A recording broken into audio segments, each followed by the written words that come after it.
This is coach Aswathy from experience corner fitness. നിങ്ങൾക്ക് periods irregular ആണോ? Acne ഉണ്ടോ? അല്ലെങ്കിൽ വെയിറ്റ് ഗെയിൻ? അതുമല്ലെങ്കിൽ ശരീരത്തിൽ അമിതമായി ഹെയർ ഗ്രോത്ത് ഉണ്ടോ? എങ്കിൽ ഈ വീഡിയോ നിങ്ങൾക്കുള്ളതാണ്.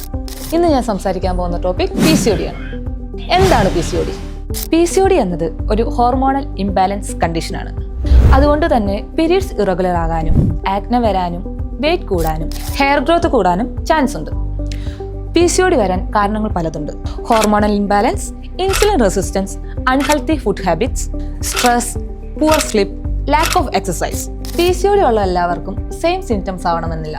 പക്ഷേ കോമൺ ആയി കാണുന്നത് പീരീഡ്സ് ഇറഗുലർ ആകുക, acne, hair fall, mood swings, ചിലപ്പോൾ വെയിറ്റ് ലോസ് ചെയ്യാൻ ബുദ്ധിമുട്ട് എന്നിവയൊക്കെയാണ്. പക്ഷേ ഒരു കാര്യം, സിംറ്റംസ് മാത്രം നോക്കി PCOD ഉറപ്പിക്കാൻ കഴിയില്ല. ഗുഡ് ന്യൂസ് എന്തെന്നാൽ PCOD കൺട്രോൾ ചെയ്യാൻ സാധിക്കും. അതിന് ഏറ്റവും പ്രധാനപ്പെട്ടത് ലൈഫ് സ്റ്റൈൽ ചേഞ്ചസ് ആണ്. Regular exercise, balanced food, stress control, screen time കുറിച്ചുള്ളൊരു ക്വാളിറ്റി സ്ലീപ്പ്, ഇവയെല്ലാം വളരെ ഇമ്പോർട്ടൻ്റ് ആണ്. ക്രാഷ് ഡയറ്റ് വേണ്ട, സ്റ്റാർവേഷനും വേണ്ട. ബോഡിയെ പണിഷ് ചെയ്യാതെ ശരിയായ റൂട്ടീൻ ഫോളോ ചെയ്യുക. PCOD ഉണ്ടെങ്കിൽ വെയിറ്റ് ലോസ് സ്ലോ ആയിരിക്കാം, പക്ഷേ ഇമ്പോസിബിൾ അല്ല.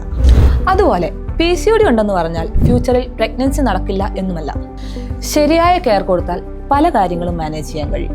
അതിനാൽ PCOD ഉണ്ടെന്ന് കേട്ടാൽ പേടിക്കണ്ട, പക്ഷേ ഇഗ്നോർ ചെയ്യാനും പാടില്ല. ശരിയായ ലൈഫ് സ്റ്റൈലും ആവശ്യമായ മെഡിക്കൽ ഗൈഡൻസും ഒരു സർട്ടിഫൈഡ് ട്രെയിനറുടെ ഗൈഡൻസും ഉണ്ടെങ്കിൽ ഇത് ഈസിയായി മാനേജ് ചെയ്യാം. We are happy to help you. We are located in Sharjah king Faisal street. Follow for more.